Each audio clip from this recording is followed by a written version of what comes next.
আসসালামু আলাইকুম। আজ 9 মুহররম আমরা তাজিয়া সালামির জন্য সবাই হাউজিং বাজার গিয়েছিলাম। এখন হাউজিং বাজার থেকে আমরা খালিশপুরে তাজিয়া সালামির জন্য আসলাম। 9 মুহররমের অনুষ্ঠান সাধারণত তাজিয়া সালামি থেকে আমাদের শুরু হয়। তাজিয়া সালামি আজকে আমরা নেব। কালকে তাজিয়া বিভিন্ন মাঠ পর্যায়ে বা বিভিন্ন জায়গায় ঘুরানো হবে, লোকজনকে দেখানো হবে, কারবালা ময়দানে কী হয়েছে সেগুলো দেখানো হবে। এখন আমরা আমাদের গ্রুপের সঙ্গে আমরা যাব আমাদের খালিশপুরের প্রথম ইমামবাড়ি জয়নুল আবেদিন ইমামবাড়ি যাব আমরা। আপনারা আমাদের সঙ্গে থাকেন। এখন দেখেন আমাদের গ্রুপ যাবে, আপনাকে আমরা দেখাচ্ছি।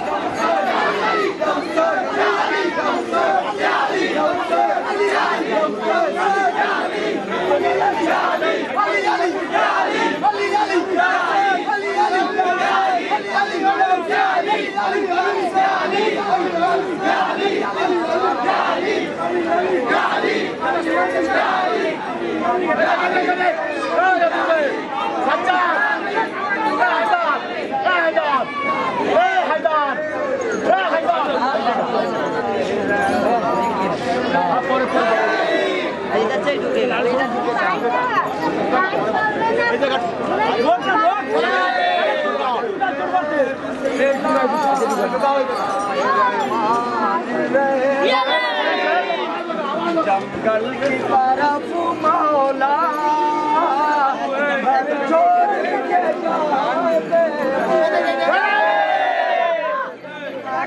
मौला घर छोड़ के जाते